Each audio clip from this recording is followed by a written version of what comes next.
ouvir a voz do Salvador.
Nós vamos ler de novo o texto da ceia. Eu queria hoje que nós pudéssemos refletir um pouco em cima desse texto.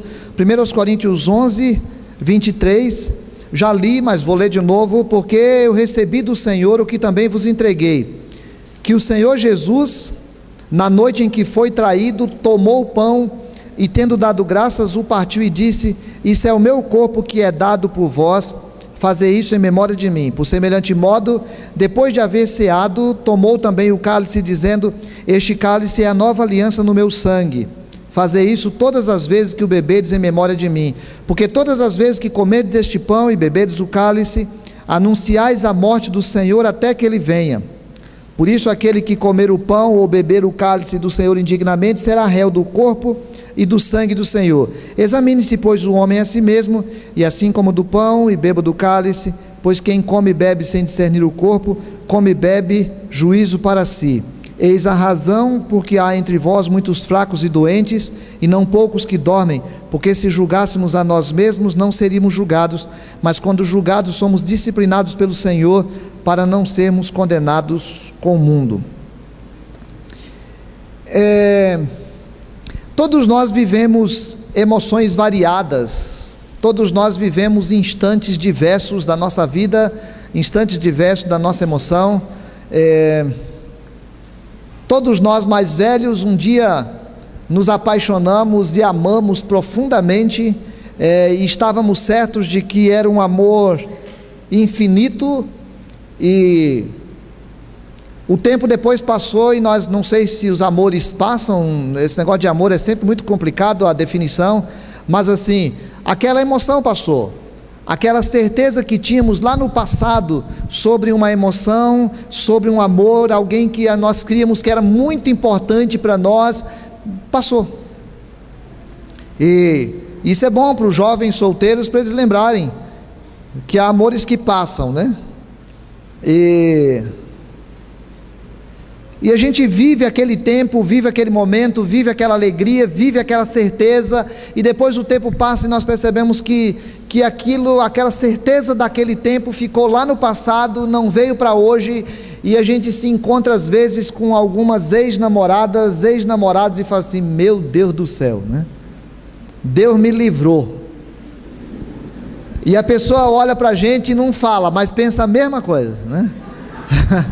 É comum a gente se encontrar e a pessoa dá aquela olhada e fala assim: pelo amor de Deus, onde é que eu estava com a cabeça naquela época, né? São emoções que passam. Uma emoção forte que vivi na minha vida foi o sepultamento de minha mãe. O sepultamento da minha mãe foi muito complicado para mim, e eu, em algum instante, quando a gente vai participar de um velório de alguém muito querido, a sensação que existe é que aquela dor também não vai passar, mas passou. Os antigos amores se foram, e até minha mãe se foi. O amor ficou, mas eu passei, aquela dor, aquele choro, aquela agonia, tudo aquilo passa.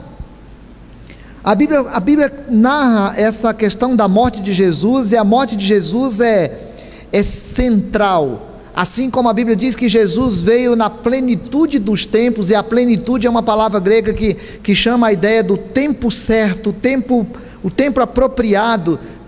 É preciso que a gente aprenda a ver a morte de Jesus, a ressurreição de Jesus, como sendo esse ápice da humanidade. É como se fosse o ponto alto da humanidade. Foi exatamente quando Jesus morreu e ressuscitou. Então a gente precisa aprender, na hora que nós celebramos a ceia traz para nós umas questões importantes quanto aos tempos de Deus na nossa vida, aos tempos da salvação na nossa vida, aos tempos de Deus no nosso coração. E a gente passa muitas vezes olhando uma porção de coisas desse mundo, desse tempo, e a gente precisa fazer, mas não pode prescindir dessa questão, de parar um pouquinho para observar o lugar da morte de Jesus na nossa vida.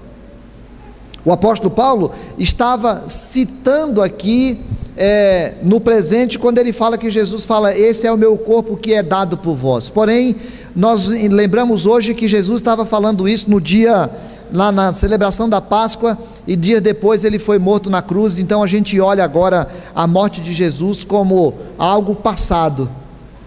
A morte de Jesus é algo que faz parte do passado da nossa salvação.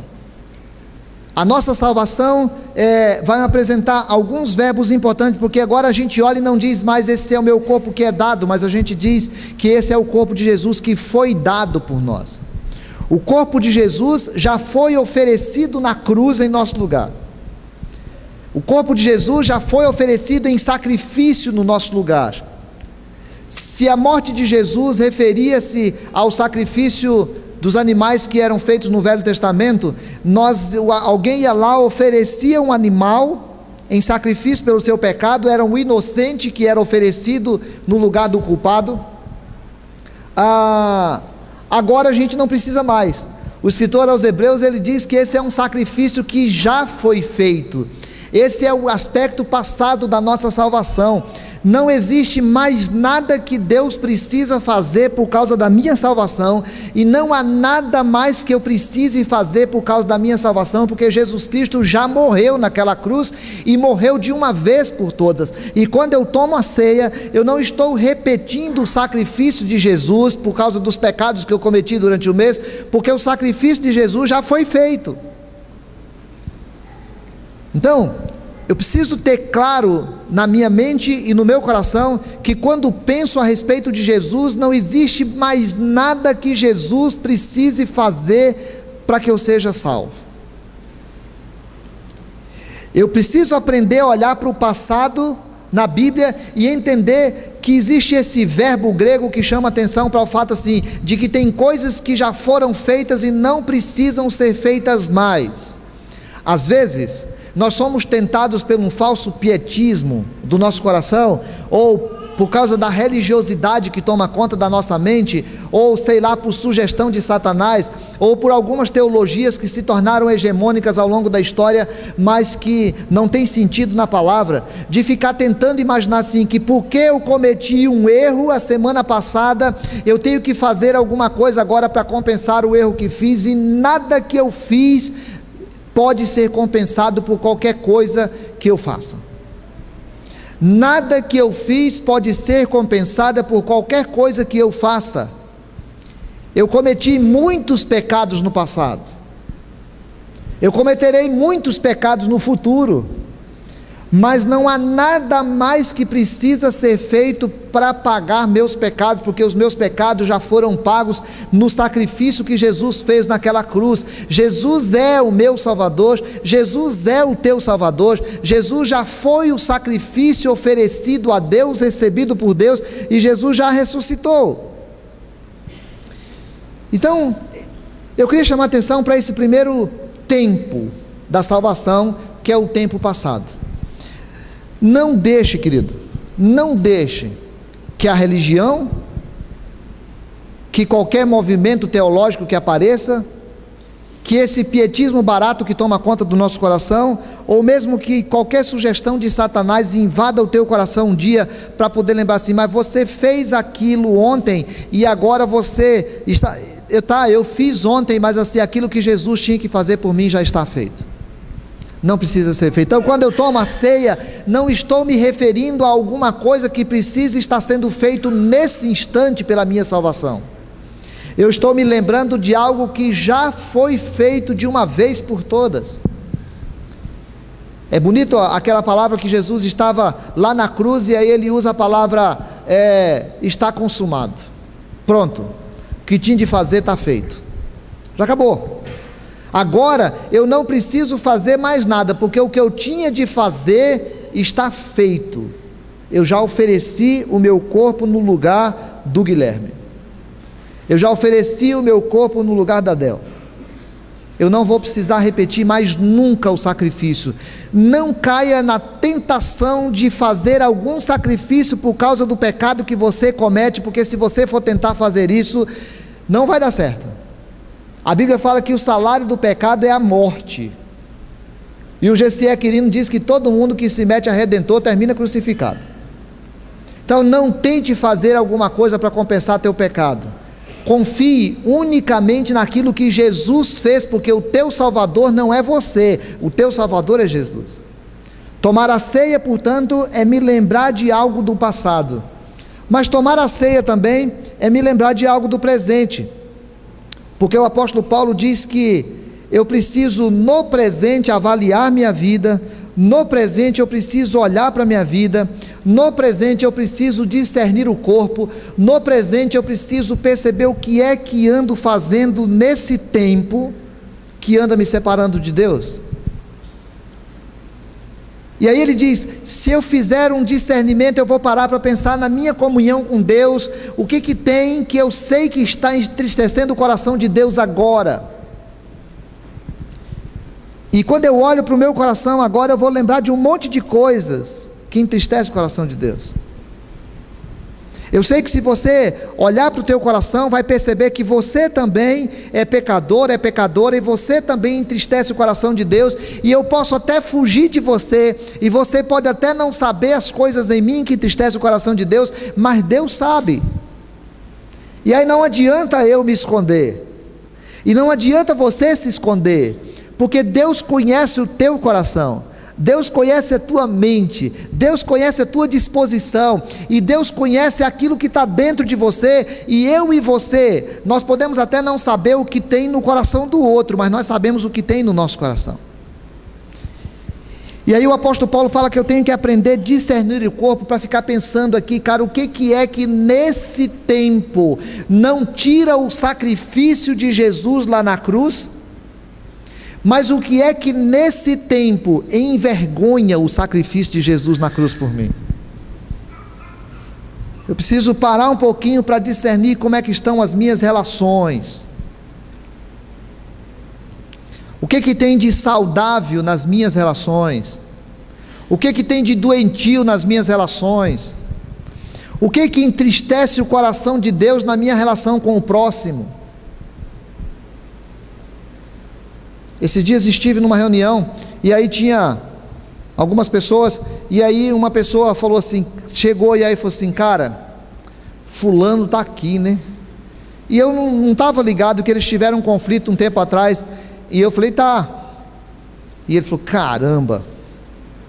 E ele ficou mal, porque assim, é um grupo de irmãos de várias igrejas diferentes, e na hora que eu olhar para um irmão meu, e chegar à conclusão de que tem alguma coisa que me separa dele, essa alguma coisa que me separa dele, nesse instante está envergonhando o sacrifício que Jesus fez no passado, mas que está fazendo mal no presente. E aí Paulo diz assim, por isso é que existem muitos fracos e doentes entre vós, e não poucos que dormem.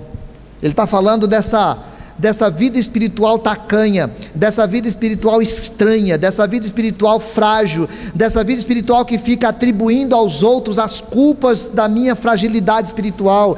Ele está falando dessa vida espiritual miserável, que me torna às vezes quase que um doente espiritualmente, que Jesus já morreu por mim no passado, Jesus já fez o sacrifício que tinha de fazer por mim no passado, mas que no presente estou envergonhando a ação que Jesus teve no passado. Então, posso olhar sim para o passado, obrigado, Manuel. Posso olhar para o passado e perceber tudo que tinha sido feito para mim, para minha salvação, já foi feito, e tomo a ceia me lembrando, o corpo de Jesus já foi oferecido naquela cruz no meu lugar. Tomo a ceia me lembrando, o sangue de Jesus já foi derramado naquele dia no meu lugar. Todas as vezes que Satanás tentar me acusar de alguma forma, eu vou poder lembrar a ele, quem intentará acusação contra os eleitos de Deus? É Cristo que o justifica. Então eu não preciso mais, mas eu preciso no presente tomar a ceia, e por isso tomar a ceia é um instante de confronto, porque eu preciso parar para lembrar o que é que está no presente atrapalhando a minha comunhão com Deus e atrapalhando a minha comunhão com meu irmão. Porque a teologia diz que eu fui salvo no passado, mas preciso estar sendo salvo no presente. O que nesse tempo da tua vida, querido, você olha e fala assim, no passado Jesus já morreu por mim, os pecados que eu já cometi no passado já foram resolvidos naquela cruz, mas o que no tempo presente tem envergonhado a presença de Jesus na minha vida? Mas a salvação ela tem esse sentido passado, e aí eu tomo a ceia agora em memória de Jesus. A salvação tem esse sentido presente, que me faz confrontar-me com Deus para saber o que é que está acontecendo comigo no presente. Mas a salvação que a gente celebra na ceia, ela tem um sentido maravilhoso, porque a Bíblia diz que todas as vezes que nós comemos e bebemos esse cálice, nós anunciamos a morte dele até que ele venha. A salvação tem esse sentido futuro, de eu olhar para o futuro e entender que na essência do cristianismo Jesus veio, na essência do cristianismo Jesus morreu, na essência do cristianismo Jesus ressuscitou, na essência do cristianismo Jesus está presente na ceia, no momento que nós nos reunimos no nome dele, e na essência do cristianismo Jesus voltará. Porque se Jesus veio no passado, se Jesus virá no futuro e não estiver no presente, nós não temos cristianismo. Se Jesus estiver no presente e vir no futuro, mas não veio no passado, nós não temos cristianismo. Se Jesus veio no passado, está no presente, mas não voltar no futuro, nós não temos cristianismo. É da essência do cristianismo crer que um dia Jesus vai voltar. Ainda que a minha mente, ainda que a minha razão, ainda que a minha intelectualidade, ainda que a minha racionalidade cartesiana, ainda que a minha lógica de ver o tempo hoje não me permite entender a volta de Jesus, ainda que todo o mundo, ainda que toda a ciência, ainda que todas as universidades, ainda que todos os livros, ainda que tudo quanto é tudo que pensarmos me colocar em xeque a vinda de Jesus, só tem sentido eu ser cristão se eu acreditar que Jesus voltará. Só tem sentido eu ser cristão se eu acreditar que um dia toda essa dor passará, que um dia toda essa injustiça passará, que um dia todos esses limites da vida passarão. Só tem sentido eu ser cristão se for movido por essa certeza de que Jesus vai voltar, e por isso eu anuncio a morte dele até que ele venha. Por isso a minha vida é construída num fato do passado, mas construído num fato do futuro, porque eu sou o resultado da experiência passada, da percepção presente e da expectativa de futuro. E no fato do passado tem a morte de Jesus, na percepção presente tem a percepção da presença de Jesus, e na expectativa futura eu acredito que Jesus vai voltar. Se Jesus vai voltar, minha vida tem sentido. Se Jesus não vai voltar, não tem sentido eu estar aqui. Aí eu vou ser Seixnoye. O movimento Seixnoye é maravilhoso, é uma filosofia de vida maravilhosa. Aí eu vou ser budista, e o budismo é uma religião, uma filosofia, não sei se eu posso dizer religião, talvez seja religião, o budismo é uma religião maravilhosa, mas eles não esperam a volta de Jesus. Se creio que Jesus é verdade, se olho para o passado e vejo Jesus, se olho para o presente e vejo Jesus, se olho para o futuro e espero Jesus, aí a minha vida tem sentido, enquanto cristão.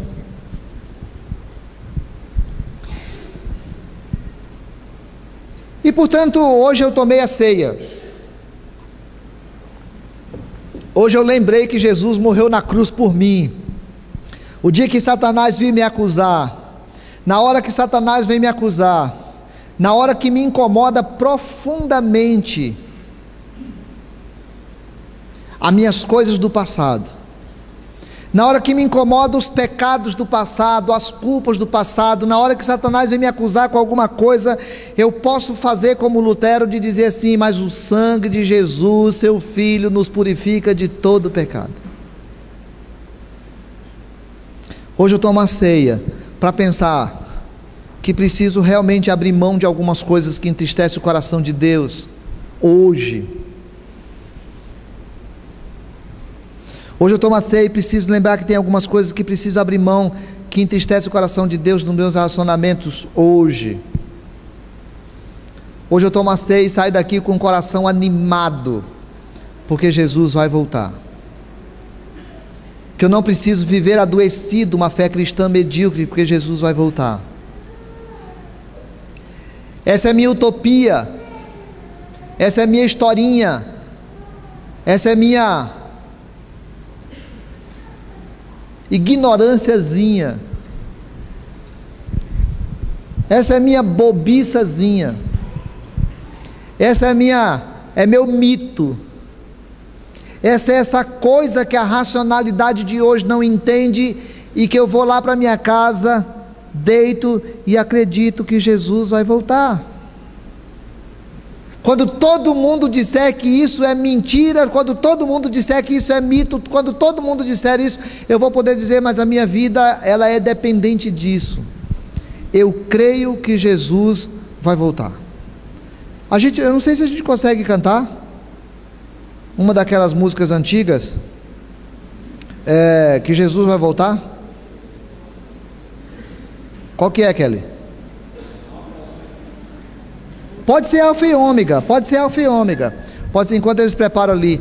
De eu poder cantar isso, irmãos, como sendo assim, olha, essa é minha declaração de fé. De eu poder cantar isso, na certeza de que esse Jesus que é início, é também fim. De eu poder cantar isso na certeza de que a minha vida não é uma vida atravancada pelo passado, atrapalhada pelo presente e desesperançada do futuro, porque eu tenho Jesus. Não é porque eu fiz alguma coisa no passado que faça merecer a salvação, não é porque há algo que faço hoje que mereça a salvação, e nem porque um dia eu vou fazer alguma coisa que mereça a salvação, mas é porque Jesus Cristo morreu, está ressuscitado e vai voltar. E vai voltar. E de vez em quando eu preciso dizer isso para mim, e preciso dizer por outro. As minhas namoradinhas do passado não vão voltar, em nome de Jesus. Não voltarão. Encontrei com uma ex-namorada minha maravilhosa, paixão da minha vida, assim. Quando ela foi embora, no ônibus, eu saí atrás de bicicleta no São José, quilômetros, chorando, adolescente, chorando, e ela foi embora, e para mim tinha acabado o mundo, porque Josivânia foi embora. Pernambucana, Josivânia, nem sei onde a Josivânia está, mas nós nos encontramos anos depois, e fomos conversar. Eu e a Josivânia não tinha mais nada a ver, nada a ver, porque o passado para nós passa. A minha mãe, já foi, minha mãe já foi, mas o meu Jesus está vivo. O meu Jesus é o motivo da minha alegria, e o meu Jesus voltará, e toda a minha fé está construída nesse fato.